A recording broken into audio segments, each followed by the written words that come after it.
above all else, regardless of what problems present themselves, it requires a relentless spirit, a spirit that says, yo, we're not backing down. We've come too far. We can't go. Like, there's no other way. You know, we believe in this. We're joined by a visionary entrepreneur who, with his wife, Chef Carissa Skyers, is transforming Jamaica's culinary and creative landscape. Opening your own brick and mortar, what were some of the challenges? How did you navigate that? We ask a lot of questions, right? So I reached out to people in the industry that we look up to. So when it came to figuring out the funds, we're just like, okay, we got the first quote. We actually said, we can't do this. Let's give it back. We said, I'm so sorry for wasting your time, but we can't afford this venture. Here you go. Timmy Skyers is the co-principal of Pink Apron Jamaica. Timmy is also the founder and host of the podcast, The Sky Lounge, focused on discovery, motivation, and transformation. Hi, Timmy. What's going on? Nothing much. Thank you so much for joining us on this episode of Proven Pulse. My absolute pleasure, Aisha. Great Happy to be here. Great to have you here.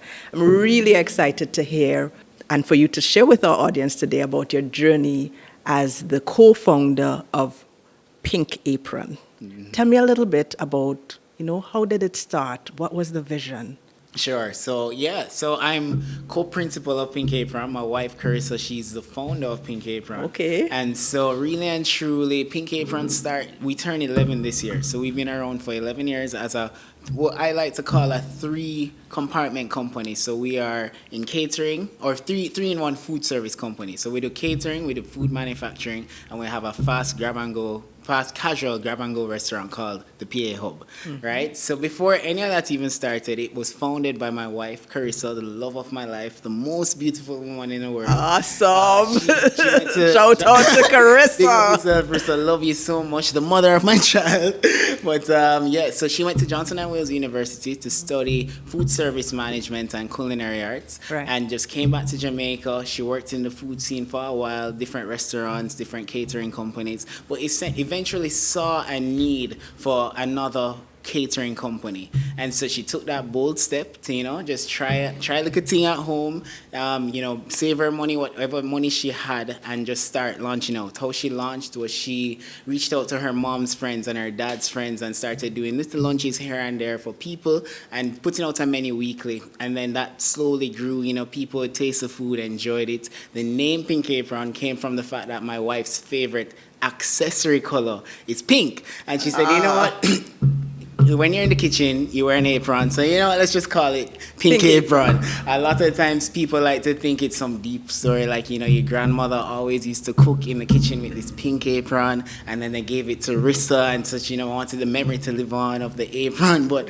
no such thing. She just no depth to it even, but it's Pink Apron, and people love the name, and that's kind of how we started. We've evolved from that into a full food service company. So we do private events, we do weddings, we do birthday parties, we do brand launches, we do building launches, whatever it is, we do that. We also do our sauces, different condiments that you can have at home, so spicy sauce, seasoning for your meats, different stuff. And then we have our newest addition to the fleet, which is the PA Hub, which is a fast casual grab-and-go restaurant located at 2-4 Gladstone Drive. Right here, Proven Place. We'll get to that. So that's Pink Apron in a nutshell. That's kind of how it started. Awesome. Yeah. So what I wanted to know, when you said she saw a need, because a lot of times entrepreneurs, it's like you've seen something that's missing in the market, and you want to fill that niche. What exactly was that need that Carissa saw, and then you came on board and started to support her? Right. So I guess the need that she would have seen is just as a palate or a taste for something different, something new.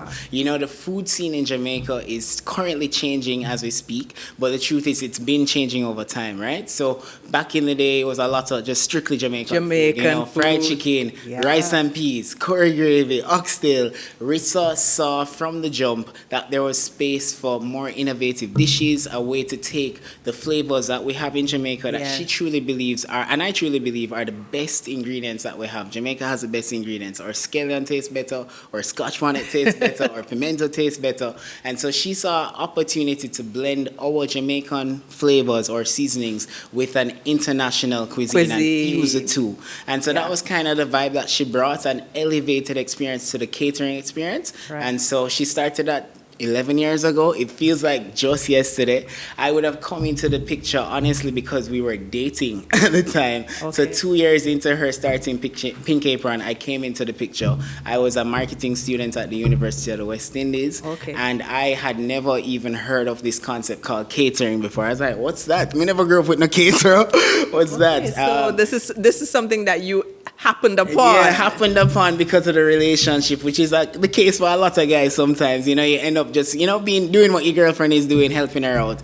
And so at the time, I came into the process, and it was God's timing, actually, because she had just gone to that next level. So she had a little, what car was that? A Honda, I can't remember the name of the car, Honda Crossroad. She had a Crossroad at the time that was able to carry everything she needed for the jobs, right? Because we go to people's homes, we go to locations and set up. But at that point now, she started getting bigger jobs, and the Crossroad just wasn't working out. Luckily, in comes Timmy, and Timmy's dad owned a minibus. Okay, I was like, what's a van? A highest van. And essentially, she'd be like, yo, Timmy, ask your dad if we can borrow the bus. We'll pack it up with the stuff, we'll head out and do it. Thing. And so eventually I became team muscle on the jobs, or the head bottle washer, head cleaner. But I was just supporting, lifting things, team driver, team muscle. And in the same breath, I was studying marketing, and so I was able to bring my marketing mind to the brand as well. Right. And in real time, effect changes in what we wanted to do with marketing, make those decisions, and help build a brand that we know and love today, known as Pink Apron. Let's talk about your brand. Mm-hmm. Because I have watched your marketing, and it seems pretty innovative. You guys have a great following, but it's mostly social. Mm-hmm. Tell me the strategy behind how you position it. And of course, the product always sells and helps to promote the brand. Yeah. But how did you approach the marketing aspect? Yeah, the thought behind the brand. So honestly, I would say Pink Apron is truly a reflection of both myself and Carissa. So we brought ourselves to the brand, and it by extension is us, right? So really and truly, it's an authentic brand, it's a real brand, and in a real sense, we've just thought, what do we like? What do we want people to feel when they see Timmy, when they see Carissa, when they enter Pink Apron? Pink Apron is really an extension of ourselves, almost an extension of our homes in a sense, and so when it comes to the branding, we've been very intentional because we want to give a first world feeling, but with a Jamaican root and experience, right? So because we don't believe anybody better than we want to bring first world to Jamaica, but it's still Jamaican, but that first world experience. So for us, we know that people are on their phones. So if we want to connect with people, we need to meet them where they are, which is on their phones and devices. And so we've said, social media is the way to go. TikTok, Instagram, all those platforms facilitate the growth. It's also been an organic growth in a sense, just over time, not overnight. As I said, we've been around for 11 years, and we've been building that brand for 11 years. So some people see us today and like, whoa, overnight, boom, that amount of followers. That's not been the case. We've had different moments along the journey. I'm sure we'll get to it. One defining moment for us was when we got our food truck, and that kind of took the place by storm, and our following overnight quadrupled. And that was like one of those key moments for us. And then another moment was when we opened the restaurant. Again, people started talking. It was a lot of organic traffic, a lot of word of mouth. As a marketer, they say word of mouth is the best marketing tool, better than above the line, better than social media. Word of mouth, and so that's referrals. That's really been our story of how we've built our brand. But we've just owned the brand that we've built, and we really see it as an extension of ourselves. And so we bring our true selves to it, and we're super authentic with it. So we think, I don't like that, we're not posting it. It's not us. That's not simple, us. It's clean, it's to the point. point. And so I guess, in a sense, if you like Timmy, if you like Carissa, then more than likely you'll like Pink Apron. And if not, that's okay. You get me? So it's authentic. It's authentic. That's authentic brand and authentic marketing. Good. So you move from catering, as you say, going to persons' houses to have events, etc., food truck, to brick and mortar. We talked about you opening the PA hub at Proven Place, right here. Yes, best building on Lady Musgrave Road. Best building on Lady Musgrave Road. How was that transition and how was that journey? Yeah, I mean, an amazing journey, huge transition. Probably the hardest thing we've ever done to date, right? But I guess to even appreciate it, let's go back to the food truck. So it's cool because all the dates have special moments that kind of are attached to each next level of the business. So I would have told you I came into Pink Apron 2 years after it opened, and that's when we dated. We dated for a year and a half or so, and then we got married. When we got married in 2018, the opportunity presented itself for us to purchase a food truck. Now, if you knew Carissa back then, all you ever heard Carissa talk about was this, I want to get a food truck. I want to get a food truck. Food trucks are cool. And eventually, the opportunity presented itself in 2018 for us to get one. We took all the money we got from our wedding, literally all the cash we had, and we said, you know what, guys, we see this opportunity. We're not going to get a price like this again. And we put all of our savings into the food truck. We bought it, and we just took that leap of faith. It was an amazing experience. It paid us back more than, it made its money back, and it really put us on the map in a real way. And we're doing that for a couple of years. We did that for about 6 years, 7 years, right? We did that, but the challenge with the food truck in Jamaica was Jamaica, it's still very new to Jamaica. So, of course, we like to be on the cusp of innovation and what's new and what's trendy and what's fun and cool. But that also has its own set of challenges because people aren't receptive to change as quickly sometimes. So we had the truck, and the truck was amazing. It really, as I said, put us on the map, got more people knowing the brand, because what it also did was, while catering is a specific set of people, like a niche market, only a handful of people can afford catering, are thinking about catering, and the truth is, even only a handful of people are saying, I want food for 50 people, 100 people. While with the food truck, it became, I just want lunch for myself. Me and my friend going out. It became more accessible. So now Pink Apron was accessible to everyone. And it was just this thing because it was like, it'd pop up here, it would pop up there.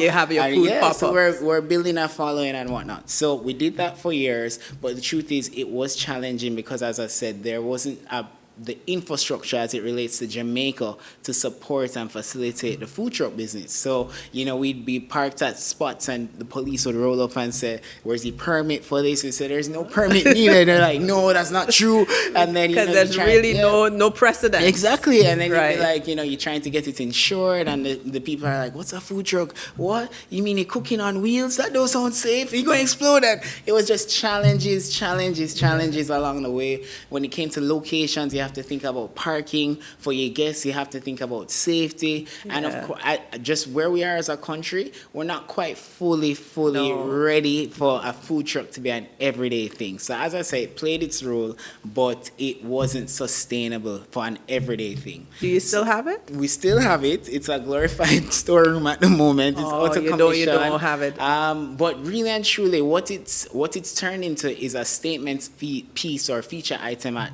events, right? So people will say, hey, can you bring the food truck to my wedding for late night bites? Hey, can you bring the food truck to this launch? It's going to be like super street food kind of vibes. So we still use it from time to time, but it's more like a statement piece. It's not an everyday operational thing. And honestly, physically, to operate it was a whole lot. It's harder to operate that than it is to operate a brick and mortar. Really? I kid you not, because you're packing up, breaking down and building back up each and every day. So because you can't prep in there, you can't, do all of that stuff. You don't have the backup. So you're just executing there, and then of course my truck wasn't like an actual driving one. You had to tow it.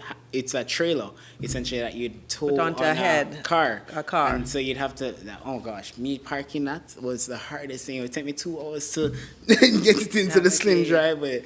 So it was super challenging, but as I said, it played its role in just helping create a buzz about Pink Apron and giving access to people for Pink Apron because people would hear about it at a wedding, hear about it at an event. Right, and say, how can I get to be able to access that food? Exactly. Okay. So now, jump forward. So as I said, we got the food truck the year we got married. We got the opportunity for PA Hub in the heights of COVID, right? And the story behind that is, again, all God. We always said we would never go into the restaurant business because we just know that that's where people lose money, you bleed money, right? But Rissa, again, the true visionary that she is my right hand. She's my leader, honestly. My wife is my boss, right? She's the best. I love her. And she always said, if we're doing food, it would have to be this model, like grab and go, fast service. We keep things like breakables to a minimum. So we use only disposable items. We don't have breakage going on, all of that stuff. We keep it very simple. Everything is pre-bottled. Everything is packaged on spot, and it's fast moving, right? Right. So we said to ourselves, fast moving, but not fast food. Exactly, fast but quality. Right. Food. So not fast food. So we said, if we ever were gonna open a restaurant, we'd want a restaurant on Lady Musgrave Road. We said that from... Oh, so you knew that you wanted it on Lady Musgrave Road? Yeah, always. We said if we're ever going to do it, we want it on Lady Musgrave Road. Why? Right? Why? Because we just love the location.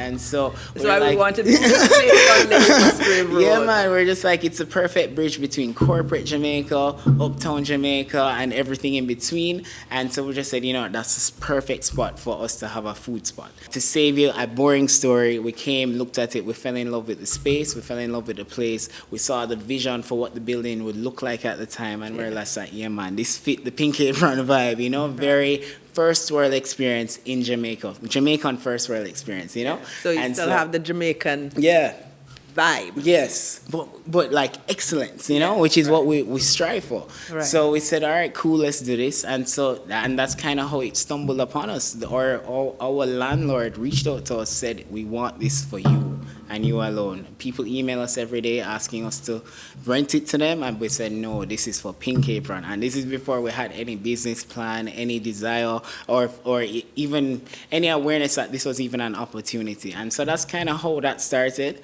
It turns out what made opening PA Hub special is that the same year that my wife got pregnant with our firstborn son, which was a challenge in and of itself. It felt like the worst time to ever get pregnant, but having been trying to get pregnant for 2 years, we could not say anything but thank you, Lord. This is a miracle.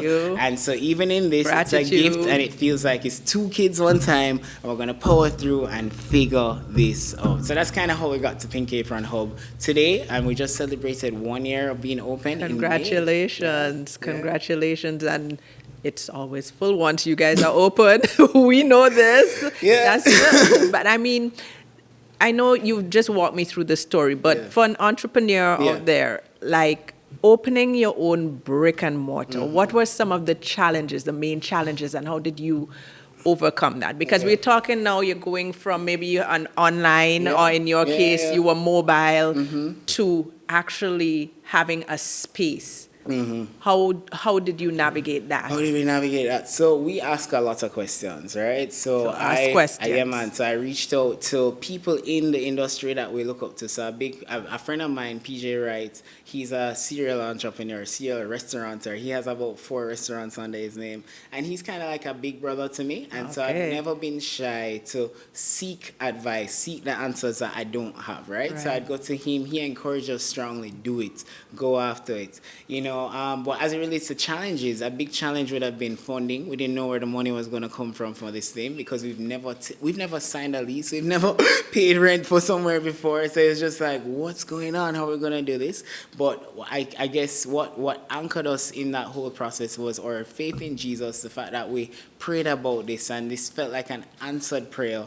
And so we just said, with God, this is possible. We brought it to our board, and we also brought it to our family, and they were like, yes, let's do it. And they supported you. Yeah, they supported us. When it came to figuring out the funds, we're just like, okay, we got the first quote. We actually said, we can't do this. Let's give it back. We said, I'm so sorry for wasting your time, but we can't afford this venture. Here you go. My landlord then said to me, listen, how much money do you need? I will give you the money to build this place. And it made me think twice, because I'm like, if this person who I'm supposed to be paying rent to is willing to invest in you, then, there must be something here. So have a again, brand. we asked around for more quotes. A big lesson I learned: don't take one quote, shop around, see what's going on, get a feel for what the industry is presenting and see. And we eventually got a much better deal. That you could say, yes, maybe this is something I can do. Right? And so that was one thing, just the financing, figuring that out. But I guess you have to be relentless in that process of, yes, this wall looks super hard to climb, but there must be a way we're going to get over this wall. So we have to figure it out. Is that we're going to ask around, we're going to get help. Another big challenge, and it continues to be a big challenge, is staffing. It's been we have an amazing team, but it's been a hard process to find that and put that team together. We've had to sift through a lot of people, and so a big challenge would be staffing. Another big challenge, let's see, what would I say is another big challenge? I guess construction. I'm sure you know all about that. Yes. The construction process is a challenge in and of itself. And timelines. Working with timelines, we were way beyond. When you wanted to open versus when you open. Exactly, those are big things. Even just, I don't know what category you'd put this in, because it kind of all happened so fast. But when we got the plans for the space, we didn't think about certain things like, okay, where's the bathroom gonna go, or where's the storage gonna go, and how's that gonna work when you get in deliveries? Where's that stuff gonna go, or where's the team gonna change? And so we had these thoughts that just never crossed our minds ever. And so it was just like, you have to now, in the midst of doing it, figure out, okay, this has to go here, which means I have a wheel and come again here. We're going to find the money from who knows, and just stuff like that. So I'd say construction problems, staffing problems, financing problems, but above all else, regardless of what problems present themselves, it requires a relentless spirit, a spirit that says, yo, we're not backing down. We've come too far. We can't go. Like, there's no other way. We believe in this. You have to be crazy enough to believe in the vision and hold to that vision and do whatever it takes to make it work. So that's I guess some of the challenges. I hope I answered any question. Yeah, you absolutely did. You did. And so if you have to use one word that would encapsulate your mindset and Carissa's mindset through this journey, what would that be? Determination. Okay. Determination. And you said relentlessness. Yeah. Right. Have to be determined, relentless. For us as well, I'd say, having each other has played a big role. Support. Teamwork, support, our community, our faith in Christ. Again, all those things have contributed to where we are today, and so we're grateful for that. And we couldn't do this thing without each other, Great. Yeah. So I saw you put up a post the other day about how you think a CEO walks into the business versus how the CEO actually walks into the business with the toilet paper and real life. Take me through a day in Timmy Sky's life. A day in Timmy Sky's life. As co-principal of Pink Apron. All right, cool. So a day in my life. So typically I wake up at 4 a.m., right? They call 4 a.m. to 6 a.m. dad hours, right? So I have a almost 1-year-old, and so I have to start the day before he does in order to have a productive day. So I'm up at 4. I head to the gym for 5. I work out at 5, and I'm either in the gym or I'm on the road running, right? I get back home for about 6:25, and that's when Rissa and I switch. So Rissa, while I'm away, is taking care of baby. I get home, we hand off. So she gives me the baby, and I give her the keys, and she heads out to the gym. All right, so because we're both into fitness, so she heads to the gym. I'm with my son in the morning, and that's really important because you don't want to just be building a business and not building your family as well. So it's a balancing act, or as best as we can figure out that rhythm. So I'm with my son from 6 to about 10 o'clock, and then I head to the restaurant. We operate Pink Apron from Tuesdays to Saturdays, 11 to 6. So the shift starts at about 10:30, but we have a team at our off-site location from 6 a.m. and they're prepping the food for the day. So I'm checking in with the team. Thankfully for technology, I don't have to physically be there. I have cameras set up. I can see everything. I have WhatsApp going. We're talking, we're communicating. And then I'm prepping for the day, just whatever to-dos I can do while taking care of my son in the morning. I head to the restaurant for about 10:30, 11, and we get going. And I'm there at the restaurant. Yes, I am owner. Yes, I'm boss, but I feel like a worker. I feel like I have a job at the moment. We're building a business that eventually will work for us, but right now I work for the business. You're working for the business. So, and I mean, we're so grateful. It's a great problem to have, but as those doors open, people are there. And so we're just working, and we go from 11 to 6. At 6, we lock our doors, but I'm pretty much out the door and home for about 7:30. The aim is to try catch bedtime. I have my son on a strict sleeping routine right now. Good. Congrats. Yeah, he has to be for my sanity and resource. He has to be. So he's usually asleep by the time I get home or on his way to sleep. So I, try catch that moment with him. I offload the bus at that point, put back what needs to go back in the kitchen, and then I head down and I spend the evening with my wife. Try to, be productive again, because there are some loose ends that you need to tie off. And because I'm waking up so early now, I really try my best to be in bed by 10. But that's a typical day for me. That's a long day. Yeah, man. And when we talk about owning your own business, trust me. Sometimes there's it seems flashy and it seems... They see the glory, but they don't know the story. They don't know the story behind it. Work. A lot of hard work. Log off, we're still on. That's part of the challenge or the privilege of being an owner, building your own business. Would you do it any other way? Oh no, I love it. No other way. I mean, as I'm doing business coaching right now, and so what we've been taught is that a business is a commercial enterprise that works with a profitable commercial enterprise that works with or without you. So the goal is to build something bigger than myself that works with or without Timmy and Carissa. But at this point, we're in the building stage, and so we're not quite there yet. And would I do it any other way? No, I love it. And I think for me, a big part of both myself and Carissa is we're so intentional about the culture that we create. So it's not just about dollars and cents, and oftentimes culture is caught before it's taught. And so in order for it to be caught, you have to model it, you have to live it. You have to be it.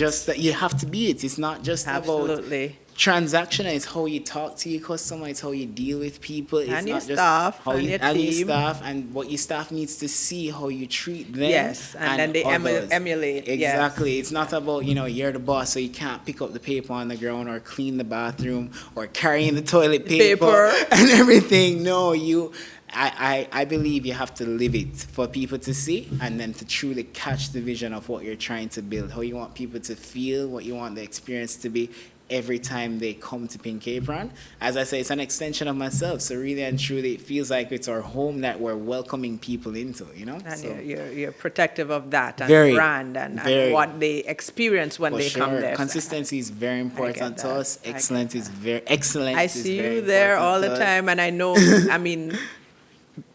building a business is not easy, and you have to be present. Yeah, have to be present.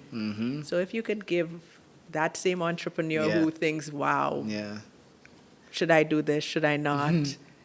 Financial freedom, they have this dream, they have this vision. If you can give that person out there one piece of advice, what would that be?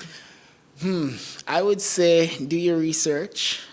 Ask the questions, look for people who are doing something similar to what you want to do, or even people who aren't doing what you want to do, and ask questions. Why is it that you do this or not that? Or, I've had this idea, what do you think? Get advice, seek advice. It's so interesting that a lot of the people that we deem as successful are full of so much knowledge and willing to share that knowledge with others. They want to pass it on, but oftentimes we're just too shy to ask. So I'd encourage you, ask questions, as many questions as you can. Right. Take reasonable risks, like, don't bet it all on the jump. Work hard. Be prepared to work hard. Whatever you think hard is, multiply that by 100, and then divide it by 2, and then multiply again by 400. It's a lot of work. But I would say stay committed to what you're doing, believe in what you're doing, believe in yourself, stay committed, stay to the path, be relentless, and truly, truly keep at it. Just keep going. Just keep going. Just keep going. One day at a time. Go on more. So finally, I want to ask you, because we're talking about business and you use the word profit. And, you know, this is the Proven podcast, Proven Pulse. So I have to talk about investing and wealth creation, because we're doing this, you're doing this for generational wealth. You talked about your son, you talked about your family. Yeah. How are you approaching this as you build out? What is it that you're looking at to make sure that this is not just you're putting in all this hard work and then the money is just going down the drain, or you're not investing in the right way to make it multiply? What's your approach to that and mindset around that? For sure. So my mindset around that is I really do believe my money needs to work for me, right? Okay. And more money needs to work for the business. So as we grow, as we gain profit, as we become a profitable business, we need to now take that profit and not just have it sit there, but really it needs to work. It needs, and the truth is, some people say money is the best worker, right? Because it never stops. And so how we approach that as a company is we believe in investments, right? So we believe, one, in reinvesting in our company, so buying the newest set of tools, gadgets, or the best tools to get the job done effectively, efficiently, consistently. We believe in reinvesting in ourselves, so continuously training ourselves. So like I said, I'm doing business coaching. That's another way of investing. Another way is to invest in your team, right? After you've done those things, the next thing we believe in is investing in our funds. And so we're actually wealth clients for Proven, so we invest with Proven. Great choice. Yeah. So, and we believe in that because I guess the ultimate goal is real estate, and invest in real estate. Great choice. Yeah, of course. So when we're ready to do that, we'll call Proven Properties. Absolutely. With all the amazing opportunities that they continuously do. But so real estate, stocks, bonds, all of that stuff, all the asset classes. You're purposeful about that. Yeah, for sure. But I guess the mindset is, because real estate requires such a large investment and lots of capital, which seems insurmountable when you look at it at one go. We take our money, we invest it in investments, stocks, bonds, all of that stuff, and the goal is to make that build to a point where you're able to now take that capital, invest in real estate, and have that real estate again work for you. And so that's our long-term goal. We're not quite there yet. We're working towards it, but the thought is whatever you have, invest it, essentially. So if it's $10, invest the $10. If it's $100,000, invest $100,000. Delayed gratification, that's really what my parents taught me growing up, and so we've adopted that as a company as well. And so we're not driving the flashy cars or all of that. We've chosen to, put this aside in hopes and belief that it will grow. We believe in the compounding effect, and so, just again, over time, not overnight. And so that's really our thought process and mindset as it relates to investing and just taking the gains that we've received from the company and building that. Because as you said, we're trying to build something generational. I'm building something for my son and for his son and, sons to come, and really want to build something that's bigger than ourselves. I want to leave a good legacy. I want to be a good steward of what we've received in our hands. And so a big part of that is investment. So all forms of it. Absolutely. Thank you so much, Timmy, for sharing these insights. I mean, really, really great advice. It's not an easy road, but you keep at it, keep going at it. It's amazing. And I can feel your passion. I can feel your passion. I can feel it when I go to Pink Apron. Oh, that means so much. Absolutely. I can tell that this is a part of you, and the authentic brand. Absolutely. In your social media and in the service that you guys offer. So I'm really applauding you guys. Thank you for what you've been doing. Much. And I mean, just know we are inspired by you and all that you and the entire Proven team is doing. And it's in our heads a match made in heaven to be, on the building with you guys. And so great. Two peas in a pod, right? It's a great synergy. Yeah, man. We're heading into another little segment here. Okay. Where we're going to have a little bit of fun. Okay. I'm loving the pink, by the way. Loving the pink. It's a good look. So we're going to be doing what we're calling the proven pulse. Okay. I'm going to ask you a couple questions. All right. And you will just give me an answer in one word. Rapid fire? Rapid fire question, proven pulse. All right, let's go. Let's go. A word that describes your brand. Fun. Awesome. The biggest lesson that you've learned from last year. I don't want to give you an answer. Patience. Yeah, good one. Right. A word that describes your mindset now. Fortitude. Okay, so we have patience, we have fortitude. Love it. All right, we're going into the next one. Proven picks. Okay. Your favorite phone app. Favorite? Okay, favorite phone app I would have to say is YouTube. Why?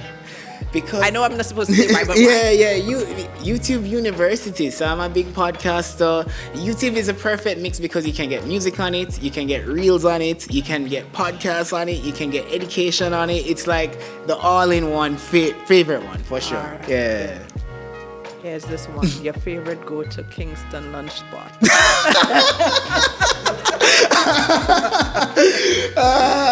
Pink Apron. You couldn't say anything else. You couldn't say anything else. Yeah. Your favorite book or podcast? Favorite podcast right now outside of the Sky Lounge and Pinning is, I would say, Diary of a CEO. Diary of a CEO. Okay. This or that, early bird or night owl?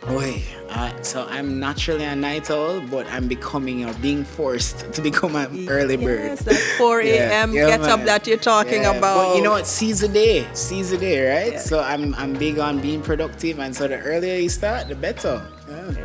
Savory or sweet? Sweet. That's why I work out so hard. Out or home cooked? Ooh, eat out. All the time. So to our audience, yes. I just want to reinforce some of what we heard today from Timmy. Thank you so much. We talked about delayed gratification. For me, that's important. You know, we're building wealth now, but you're putting aside for the rainy day, you're putting aside for the other generations, you're building on that legacy, right?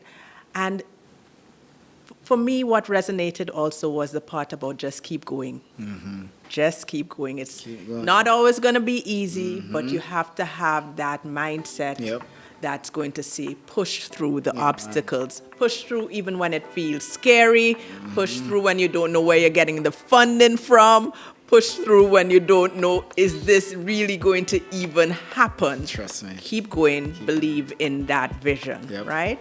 And the third thing I would say is, for those stepping out there and just starting, I really got from you, ask questions. That spirit of curiosity. For sure. That spirit of curiosity where you're going to ask those who've come before, who've fallen, who've gotten back up, who've dusted off, and who are successful today, but not because they were successful in one go overnight, but they've made the mistakes and they've learned from those mistakes. Reach out to those people. Ask questions. It's never been so easy. Send a DM. It's a DM. It's only a DM. So those are the 3 takeaways that I want to leave with our audience today. And just as we wrap up, I want to thank everyone for tuning in. Remind you to click, share, subscribe as we grow this community of bold thinkers and innovative change makers.